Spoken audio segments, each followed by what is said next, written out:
The last coin in Alara Fenwick's purse bought a bowl of hot broth for a woman she would never see again. At least, that was what Alara believed. She was still kneeling beside the old woman near the stone fountain when the sound of horses broke across the market. Not one horse. 6. People moved aside almost before they knew why. A black carriage stopped so sharply that one wheel struck the edge of the gutter. The door opened. A tall man stepped down wearing a dark coat cut too perfectly to belong to anyone ordinary. His expression was controlled, but there was nothing calm about the way his eyes searched the crowd. Then he saw the shivering woman. Mother? Alara's fingers stopped around the empty wooden bowl. The old woman looked up. You took your time, Lucian. The entire world seemed to tilt. Alara looked from the woman beside her to the man approaching them. She had heard that voice before. Everyone had. Even people who had never seen him knew the name. Lucian Harcourt, Duke of Harcourt. And the woman Alara had just spent her final coin feeding was his mother. The Dowager Duchess. Lucian reached them in 3 strides. Where have you been? Learning something useful. You left the estate without your maid, without a carriage, without telling anyone, and survived magnificently. You were missing for 4 hours. Yes, it was quite refreshing. Lucian closed his eyes briefly, as though asking heaven for patience. Then his gaze moved to Alara. It was not grateful. It was assessing. Who are you? Before Alara could answer, Honora caught her hand. This young woman bought me food. Lucian looked at the empty bowl. I see. No, you do not. Honora's voice sharpened. She gave me the last coin she possessed.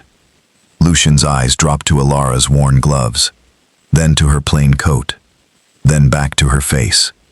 Something changed in his expression. Not trust.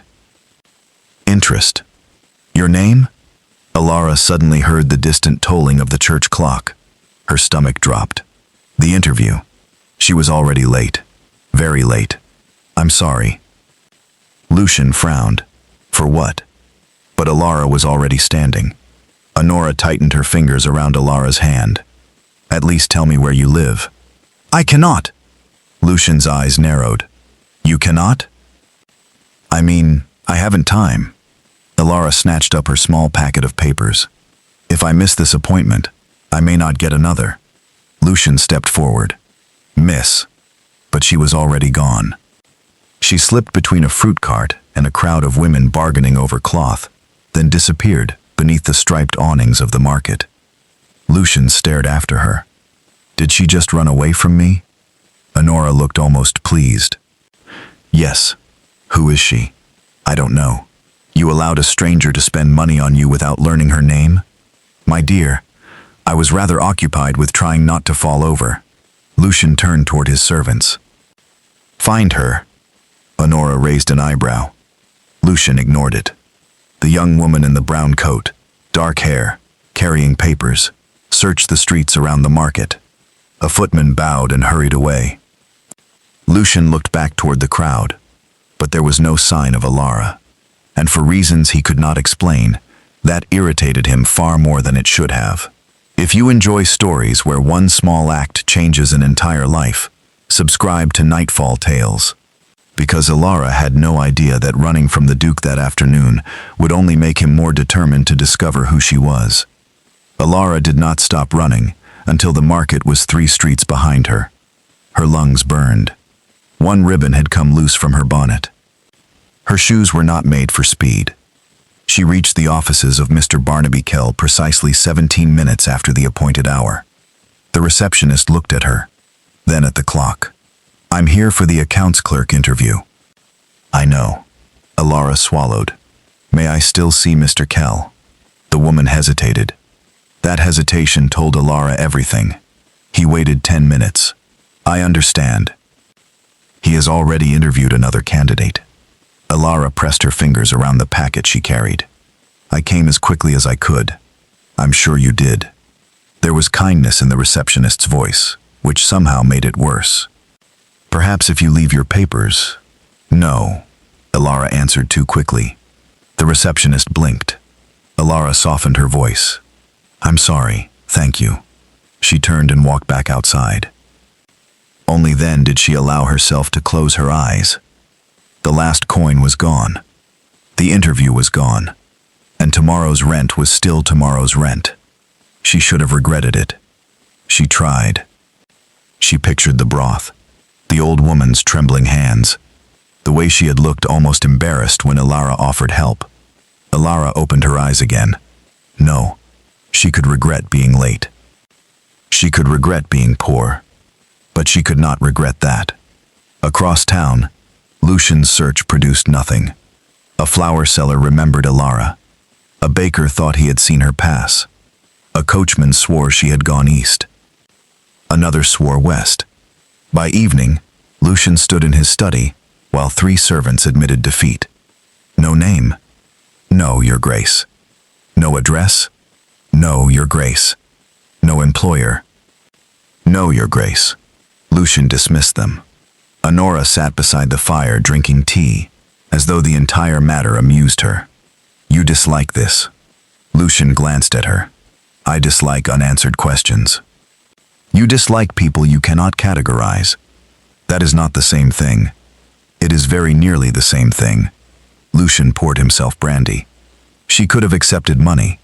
She refused to wait long enough for you to offer it. That proves nothing. It proves she had somewhere more important to be. Lucian looked toward the window. He remembered Alara's face when she heard the clock. Not calculated. Not dramatic. Panicked. You said she had no money left. I saw her empty purse when she paid. And she still left? Honora smiled. That is why I want you to find her. Because she ran away? Because she did not stay. The next morning, Alara attended another interview. This one lasted 7 minutes. The man behind the desk barely looked at her qualifications. Fenwick? Yes. You worked for Mr. Crispin Wycliffe? Alara's spine stiffened. For 18 months. His eyes moved to the reference letter. You left under difficult circumstances. I was dismissed. So I understand. May I explain? He folded the paper. I'm afraid our firm requires absolute confidence in anyone handling accounts. The words were polite. The judgment was not. Alara stood. Then thank you for your time. Outside, she descended the steps slowly. She would not cry. Not here. Not where the office windows overlooked the street. She reached the pavement and turned toward the smaller commercial quarter, hoping someone might need temporary work. Across the road, a dark carriage slowed. Lucian looked through the window. There, the brown coat. The same dark hair. The same way she carried papers against her chest. Stop. The carriage halted. Lucian stepped down. But suddenly he doubted himself. Yesterday he had seen her only briefly. The market had been crowded. What if this was not her? He disliked public embarrassment almost as much as unanswered questions. Alara crossed the street without noticing him. Lucian took one step after her. Then another. She disappeared into a narrow legal office beneath a brass sign.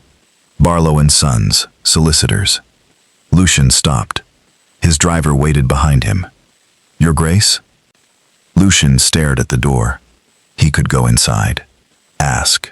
Confirm. Instead, he said, nothing. He returned to the carriage. But for the rest of the journey, he remained annoyed with himself. Inside Barlow and Sons, Alara was accepting the least glamorous employment she had ever been offered. A delivery? Mr. Barlow nodded. Our regular clerk has taken ill. It is one sealed letter. To where? Harcourt Manor. Alara went completely still. Harcourt? Yes. She almost laughed. Of all the houses in England. But refusing meant refusing payment. So 1 hour later, Alara stood before the enormous doors of Harcourt Manor, with a sealed message beneath her arm, and every intention of leaving within 2 minutes. The porter took the letter. You will wait for a receipt. Must I? Yes. Alara suppressed a sigh. While she waited near the entrance hall, an elderly seamstress came through, carrying a large wooden box, stacked with folded linen, lace, thread, and buttons. A footman rushed past. "Mrs. Peake, I'm sorry. The steward needs me upstairs." "I can manage." She could not. The box tilted. Half its contents fell across the polished floor. Mrs. Peake made a despairing sound. Elara immediately crouched. "Don't move. I'll gather them." "Oh, miss, you'll dirty your gloves." They have survived worse. Together they picked up spools of thread and tiny pearl buttons. One bundle of lace had slid beneath a table. Elara reached for it. "You are going to be late." Mrs. Peake looked worried. Elara smiled.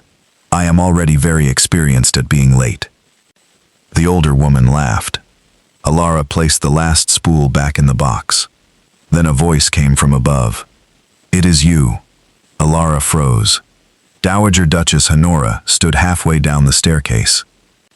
This time there was no plain coat, no market shawl.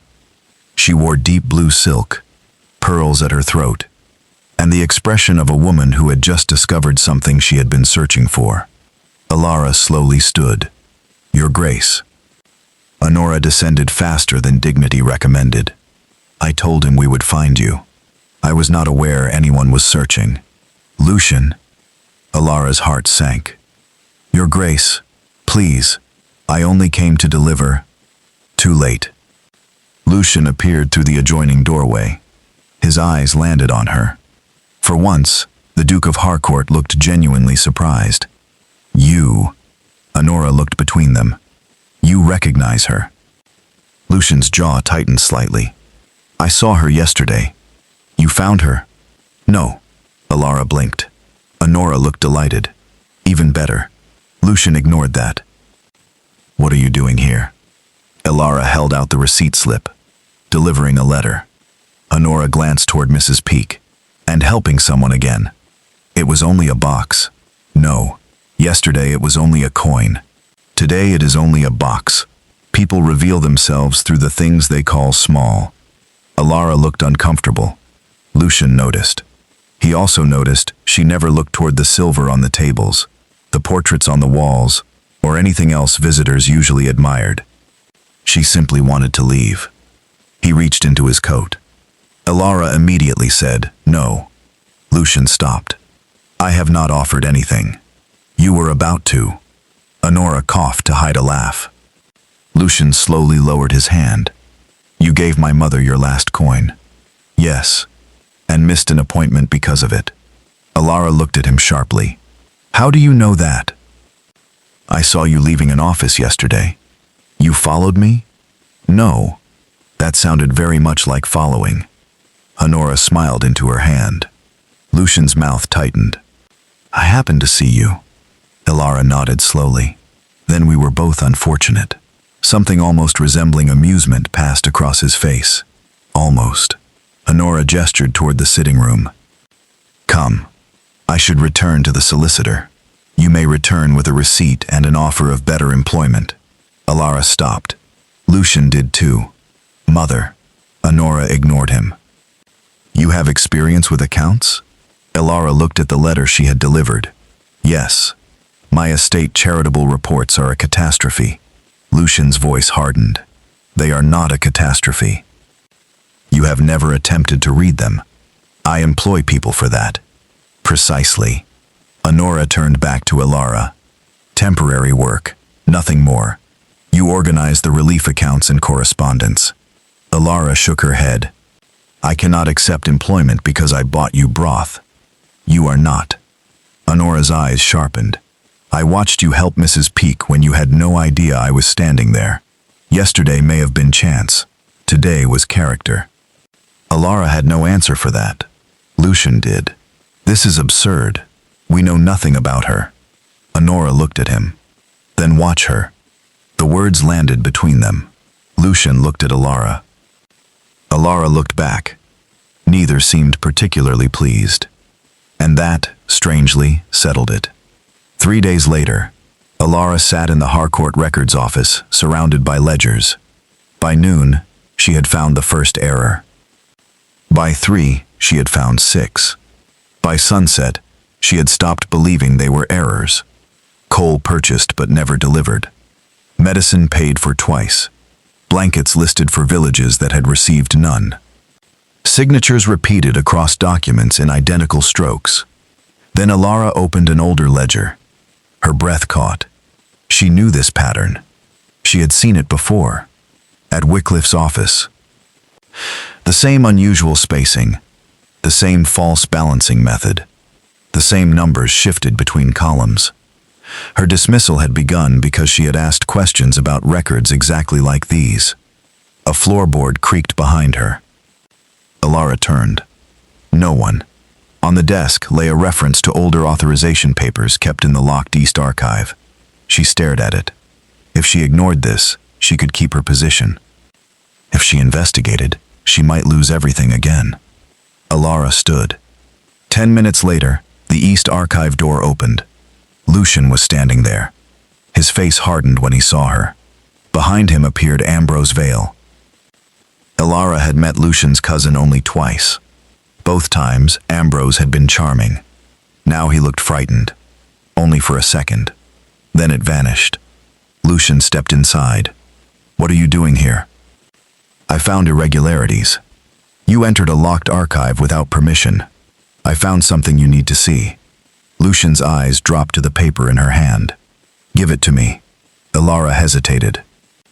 That was enough to make his expression colder. She handed it over. Lucian read, then read again. His face changed. Ambrose leaned closer. "What is it?" Lucian said nothing. Alara already knew. The document authorized the missing relief payments, and at the bottom was a signature. Honora Harcourt, Lucian's mother. Lucian raised his eyes. "You entered my mother's life 3 days ago." Ilara's throat tightened. "Your Grace. And now you stand inside a locked room, holding documents that appear to accuse her." "I am not accusing her." "Then what are you doing?" Alara looked down at the signature again. Something was wrong. The H. The angle of the final stroke. Every letter was perfect. Too perfect. She had seen Honora sign the receipt for the solicitor earlier that week. Her hand trembled slightly. This signature did not. Alara looked up. "This is not your mother's signature." Lucian went completely still. Ambrose did not. For the smallest instant, he looked toward the door, and Alara saw it. Fear. Not surprise. Fear. Which meant someone in that room knew far more than they were saying. Lucian stared at Alara as though the words themselves had offended him. "This is not my mother's signature." Alara repeated it more slowly. Ambrose Vale gave a short laugh. "Miss Fenwick, I think perhaps you should be careful." Alara turned toward him. "I am." "No," Ambrose said pleasantly. "You are standing in the private archives of one of the oldest families in the county, accusing someone of forging the Dowager Duchess's name. I have accused no one." You have implied it." Lucian's eyes remained on the document. "Explain." Alara stepped closer. "Your mother signed a receipt 3 days ago, when I delivered the solicitor's letter." Lucian frowned. "You remember her signature from that?" "I remember details that affect accounts." Ambrose smiled faintly. "How convenient." Alara ignored him. Her hand shakes slightly when she finishes a word. Not enough for most people to notice. "But look here." She pointed. "The letters are perfectly even." Lucian's gaze followed her finger. "And? This signature was not written naturally." Ambrose folded his arms. "You can determine that from a few strokes of ink?" "No." Alara looked directly at Lucian. "But I can determine that someone wanted this signature to look perfect." Silence filled the archive. Then Lucian placed the paper on the table. "You will leave this room." Alara's face tightened. "Your Grace." "You will leave the room, Miss Fenwick." She thought he was dismissing her. Again. The old humiliation returned so quickly that for one terrible second, she was standing in Crispin Wycliffe's office months earlier, while a man she had trusted told her that asking questions had made her dangerous. Alara straightened. "If you intend to dismiss me, do it plainly." Lucian looked at her. "I intend to lock this room and find my mother." That was not the answer she expected. Ambrose's expression shifted, only slightly. But Alara noticed. Lucian turned to him. "Come with us." Ambrose smiled. Of course. They found Honora in the drawing room arguing with Mrs. Peake about a torn sleeve. Lucian placed the document before her. "Did you sign this?" Honora barely glanced at it. "No." Ambrose's smile disappeared. Lucian looked at his mother. "You are certain?" Honora picked up the paper. "My son, I have been signing my own name for 63 years. She inspected the bottom. "That is very attractive." Alara almost smiled. Honora continued. "And entirely wrong." Lucian exhaled. Ambrose stepped forward. Perhaps a clerk copied it for convenience. Honora looked at him. "Without asking me? I mean only that there may be an innocent explanation." "There may," Lucian said. Then he turned toward Alara. "Find it." Alara blinked. Ambrose did too. Lucian continued. "You said the accounts contain irregularities. I want every one of them identified." "You believe me?" "I believe my mother did not sign that paper." "That is not the same thing." "No." His honesty surprised her. "It is not." Honora settled back into her chair. "Progress." Lucian ignored her. "You have 7 days." Alara stared at him. "To do what?" "To prove whether these records were forged, altered, or simply incompetently managed." "And if I cannot?" "You leave Harcourt." Ambrose's shoulders relaxed. Alara saw it. She nodded. 7 days. The next morning, Lucian arrived in the records room before she did. Alara stopped in the doorway. "What are you doing here?" Lucian looked up. "This is my house." "That does not answer the question." "I am supervising." Alara placed her papers on the desk. "I work better alone. I trust you find that unfortunate." Thus began the longest 7 days of Alara Fenwick's life, and, though neither of them realized it yet, the most dangerous. They started with the coal deliveries. On paper, 3 villages had received enough fuel to last through winter. In reality, 2 had received half. The third had received nothing. Lucian insisted they visit personally. The first village greeted him with bows. The second greeted him with silence. At the third, an old tenant named Mr. Wren stared at Lucian and said, "Your Grace, I wrote 4 times." Lucian frowned. "I received no letters. I sent them." Alara looked at Lucian. Lucian looked toward the estate steward standing behind them. The steward became pale. That afternoon, another question joined the others. Where were the missing letters? Back at Harcourt Manor, Alara reached for the bell cord. Lucian immediately said, "Not that one." She stopped. "Why?" "That summons the gardener. I need tea." Second cord. Alara pulled the second. 3 minutes later, a serious-looking man entered carrying measuring tape. Alara stared at him. The man bowed. "You rang for the tailor?" Lucian looked down at the account book. His shoulders moved. Alara narrowed her eyes. "You are laughing." "I am not." "You absolutely are. I warned you about the bell system." "You told me the wrong cord."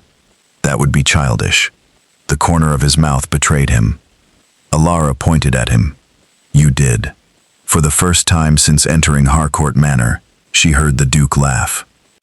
It was brief, almost unwilling, but real, and it changed his entire face. Alara looked away first. The following day they visited a merchant whose name appeared repeatedly in the ledgers. Mr. Calder sold blankets, flour, and lamp oil. He looked nervous from the moment Lucian entered. "Your Grace, you supplied Harcourt with 100 winter blankets last November."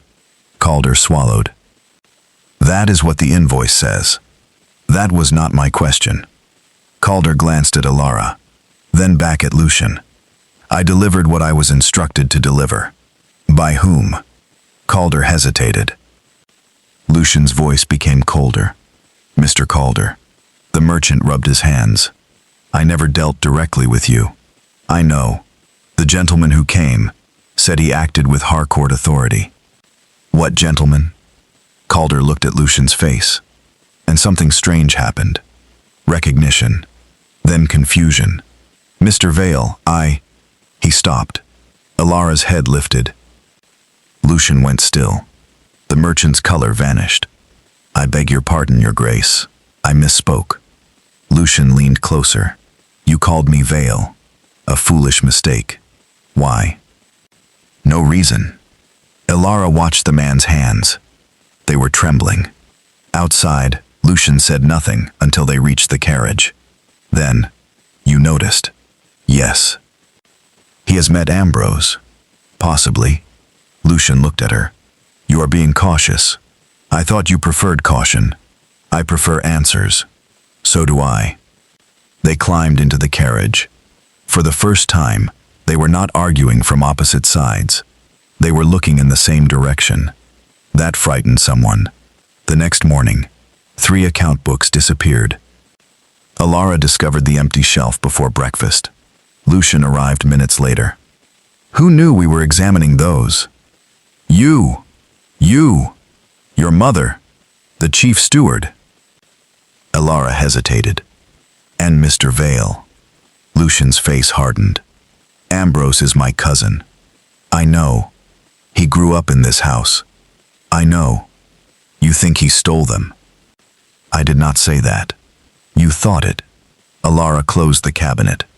I think someone in this house knows what we are doing. Lucian did not answer, because he thought so too. Across the county, Crispin Wycliffe received a letter. He read it once, then twice, then locked his office door. His clerk heard him pacing for nearly an hour. Finally, Crispin sat and wrote a reply containing only one sentence. She should never have been allowed near Harcourt's books. That evening, Honora found Alara alone beside the drawing room fire.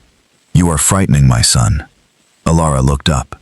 I did not realize that was possible. It is difficult, not impossible. Honora sat beside her. He likes facts, because facts do not abandon him. Alara glanced toward her. Honora's expression had softened. When Lucian's father died, half the estate advisors told him one thing, and the other half told him another. He was 24, and suddenly responsible for thousands of people. That explains caution. It does not excuse arrogance. Alara smiled faintly. Honora continued. You think he distrusts you? He does. He distrusts everyone. That is hardly comforting. No, but it means you are not special. Alara laughed despite herself. Honora smiled.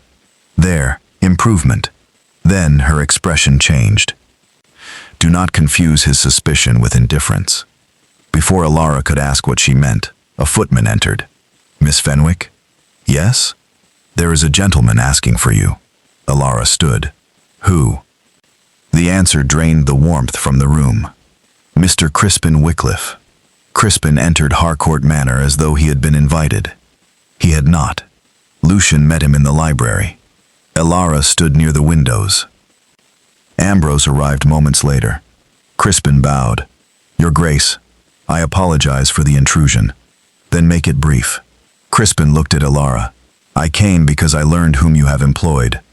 Lucian's voice cooled. Go on. This woman was dismissed from my office for interfering with financial records. Alara's hands clenched. That is not true. Crispin reached inside his coat. I feared you might say that. He produced several papers. These are copies of documents that disappeared shortly before Miss Fenwick left my employment. Alara stared. She had never seen them. Crispin handed them to Lucian. And I have reason to believe she has continued taking documents from employers who trust her. Lucian's gaze moved to Alara. She saw the change immediately. Not certainty. Doubt. After everything. Doubt. Crispin continued. If you search her rooms, Your Grace, I believe you may discover exactly what kind of woman your mother has brought into this house. No. Honora's voice cut through the room. Lucian looked at his mother. Crispin waited. Alara waited. And Lucian made the choice she would remember long after every stolen ledger had been forgotten. Search her rooms. Honora stared at him. Alara said nothing. Two servants went upstairs. Lucian stepped toward her. Alara? She looked at him. It was the first time he had used her Christian name. It was also the worst possible moment. Do not. He stopped. 20 minutes later, the servants returned. Nothing had been found. Not one missing document. Not one stolen ledger. Nothing. Crispin's confidence faltered. Honora looked triumphant, but Alara did not. She walked to Lucian's desk and placed the Harcourt account room key upon it. What are you doing? Resigning. Lucian stared. You have been cleared. Today. Alara. Tomorrow someone else may accuse me. You know I had to investigate. No. She looked directly into his eyes. You chose to investigate me before investigating the man who accused me. Lucian had no answer. Her voice remained quiet. That is the exhausting thing about being innocent, Your Grace. People imagine proving it once should be enough. She turned toward Honora. I am sorry. Honora stood. You have nothing to apologize for. Alara walked out. Lucian did not follow. Pride held him in place for almost 30 seconds. Then Honora said, You fool. Lucian turned. She was accused. And proven innocent. I could not simply ignore. She missed an interview because she gave me her last coin. Lucian stopped. Honora continued. You did not know that, did you? She told me she was late. She never told you what it cost her. Honora's eyes were hard now. She lost the position. She gave away her final coin knowing she needed it to reach that interview. Lucian looked toward the empty doorway, and she never mentioned it. No. Something inside him shifted. Alara had never used the sacrifice. Never reminded him. Never demanded gratitude. The one fact that could have made her look noble had remained unspoken. Lucian reached for his coat. Where is she? But Alara was already gone. By the time he reached her lodging that evening, another carriage stood outside. Upstairs, Alara opened her door. Ambrose Vale stood there. She frowned. Mr. Vale? I came to help you. I do not need Harcourt's help. Not Harcourt's. He stepped inside and removed something wrapped in cloth. Alara's breath caught. A ledger. Old. Leather-bound. She recognized it immediately. It was the original book that had vanished from Wycliffe's office before she was dismissed. The one document capable of proving she had been telling the truth. Ambrose placed it on the table. This clears your name.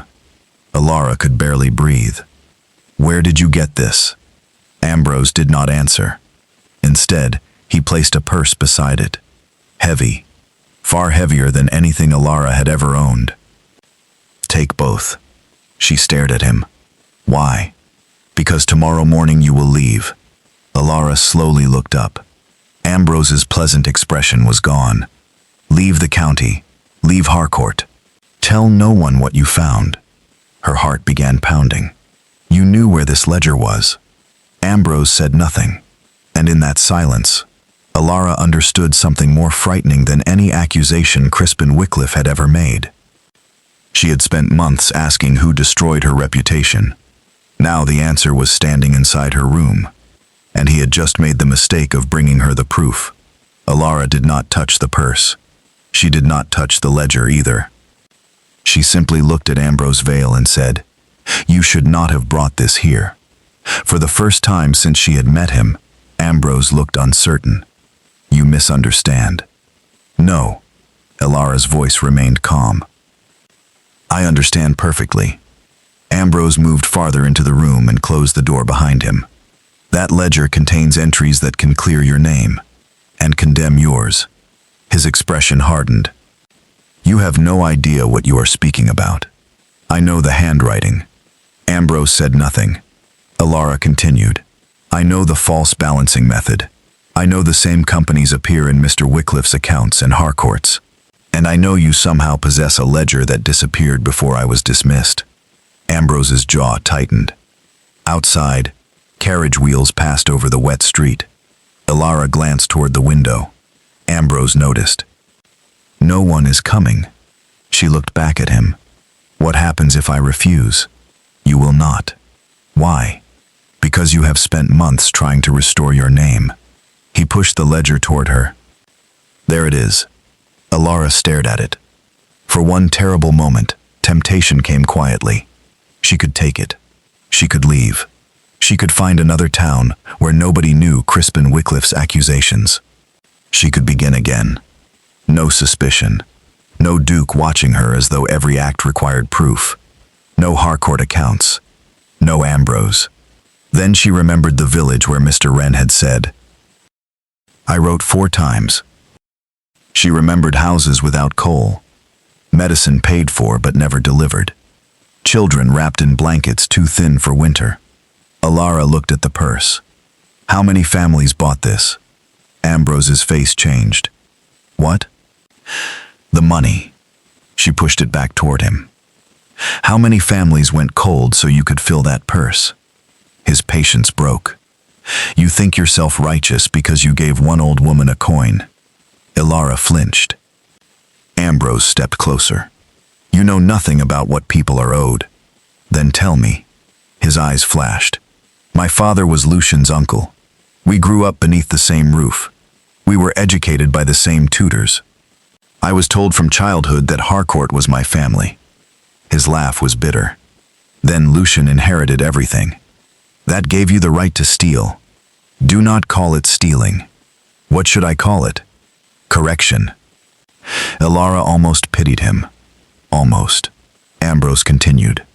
One accident of birth gave him land, income, authority, everything. My father died owing money to men who would not even have been allowed through Harcourt's front entrance. So you took from tenants. I took from an estate that wastes more in 1 year than you will see in your lifetime. You took coal. Ambrose looked away. You took medicine. Silence. You took food. His voice dropped. I did what was necessary. Alara shook her head. No.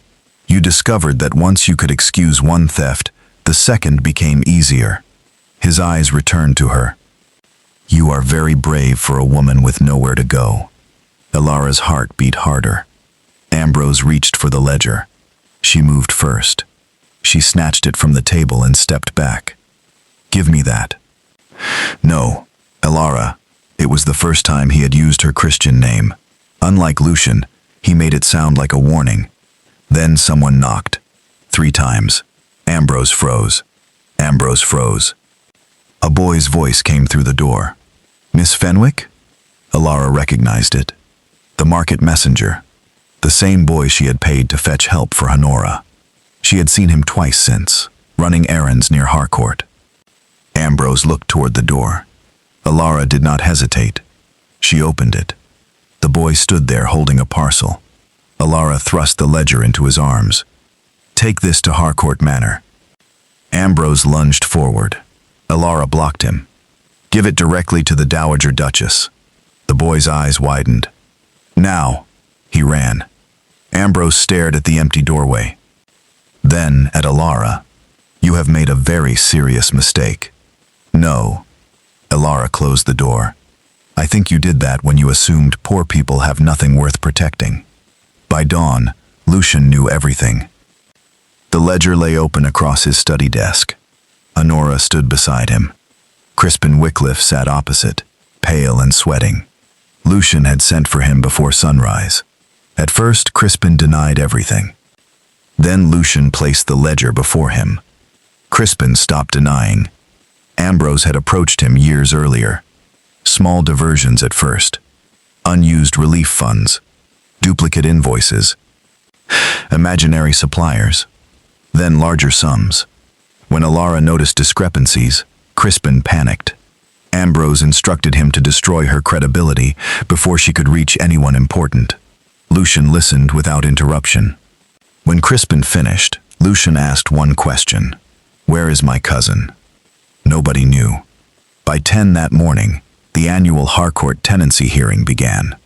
Farmers filled the long estate hall. Merchants stood near the back. Stewards, clerks, and village representatives waited with account books beneath their arms.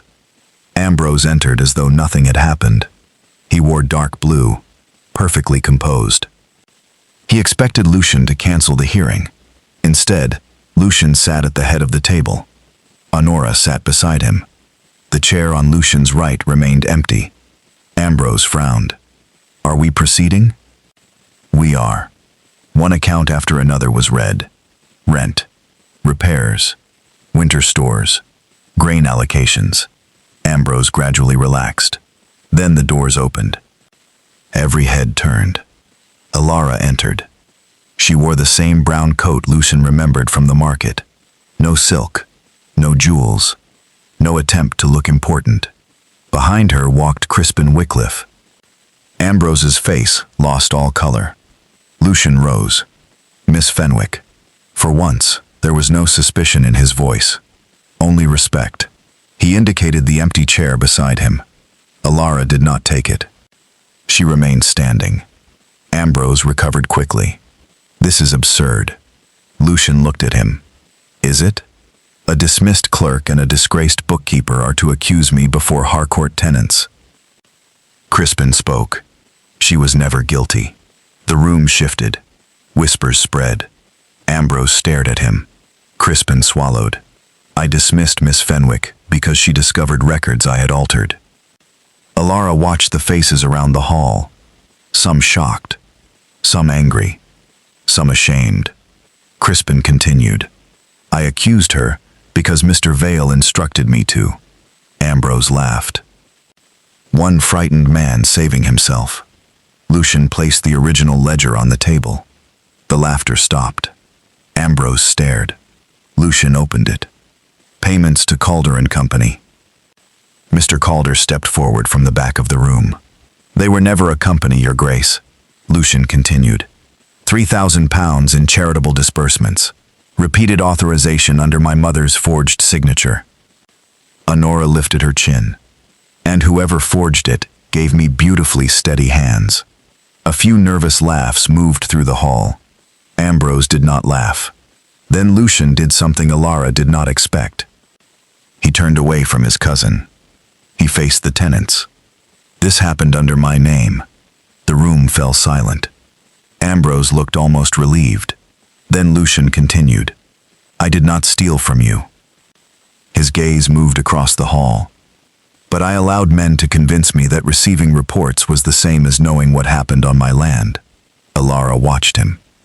"I believed authority could be delegated without responsibility following it." His voice lowered. "I was wrong." Mr. Wren stood near the front. "You never received the letters, Your Grace?" "No." "Will you receive them now?" Lucian looked directly at him. "Yes." Then he turned to Ambrose. "You will surrender every estate key, account, and authority you hold." Ambrose's composure finally shattered. "You would choose her word over mine?" Lucian answered quietly. "No." He touched the ledger. "I choose evidence over yours." Ambrose looked at Alara.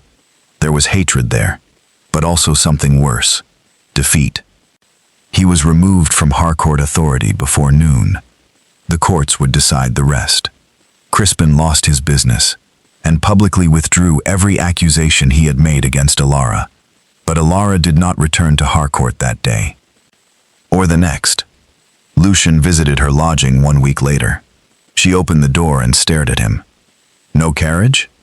It seemed excessive. Progress. He almost smiled. "I came to apologize." "You already did." "Not properly." Alara waited. Lucian took a breath. "When Wycliffe accused you, I told myself searching your room was fairness." She said nothing. It was fear. That made her look at him. "I had begun trusting you. His accusation gave me an excuse to retreat into suspicion, because suspicion is safer." Alara's expression softened slightly. "But it was not safer for me." "No."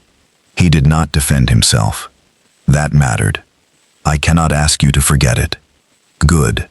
I can ask you to judge what I do next." Alara studied him. "That will take time." "I know." And it did. Weeks became months. Harcourt's relief system was rebuilt. Village representatives signed for every delivery. Copies of every account were kept in separate offices. Tenant complaints went directly to the Duke's study. Honora began visiting villages openly. Lucian invited Alara to review the new system. She refused the first invitation, accepted the second, argued with him during the third. By the fourth, Mrs. Peake had quietly instructed the kitchen to prepare Alara's favorite tea before she arrived. Trust returned slowly. So did laughter, especially when Alara forgot which bell summoned whom. One spring morning, Lucian found her standing beside the same market fountain where she had first met Honora. "You are difficult to find." Alara turned. "You managed eventually." He held a small wooden box. "If that is payment for the broth, I am leaving." "It is not." She opened it. Inside lay one worn copper coin. Alara looked up. "It is not the same coin." "I know." "Good. I spent 3 weeks looking for one minted in the same year. That seems an unreasonable use of a duke's time. I have recently been taught to inspect small things more carefully." Alara smiled. Lucian's expression became serious. "My mother says one coin brought you into our family. Your mother exaggerates. Constantly." He stepped closer. "But she is wrong about this." Alara waited. "The coin did not bring you to us." Lucian looked at her. "You did." The market noise seemed to fade. "You saw someone who could offer you nothing, and you chose her anyway. Then you did it again, and again." Alara's eyes stung. "I have spent most of my life measuring value in land, money, names, and signatures." He gave a faint smile. "You have made that rather embarrassing." "Good. I thought you might say that." Then his voice softened. "Alara Fenwick, will you marry a man who is still learning what things are worth?" She looked at him for a long moment. Then she closed the little box. "One condition." Lucian's face changed. "What condition?" "You never search my room again." He laughed. "Agreed. And you stop telling me the wrong bell cord." His expression became suspiciously innocent. "I have never done such a thing." "Lucian." "Yes." She smiled. "Yes." Months later, on Alara's first morning as Duchess of Harcourt, she entered the breakfast room with complete confidence. Lucian sat behind a newspaper. Alara reached for the bell, pulled once. The door opened. The head gardener entered. "Your Grace?" Alara slowly turned toward her husband. Lucian lowered the newspaper. She narrowed her eyes. "You changed them." "I have no idea what you mean." Honora, seated at the far end of the table, laughed so hard she nearly spilled her tea. Alara reached for another bell cord. Lucian immediately stood. "Perhaps we should discuss this." "Oh, now you wish to discuss things?" "Alara?" She pulled it. 3 servants arrived at once. The entire room dissolved into laughter, and Honora watched them with the quiet satisfaction of a woman who remembered a cold afternoon in a crowded market. Alara had believed she was giving away her last coin. She had not known that one choice would expose a theft, restore her name, protect hundreds of families, humble a duke, and lead her toward a home she had never imagined. She had once believed generosity meant giving when one had enough to spare. But she learned something greater.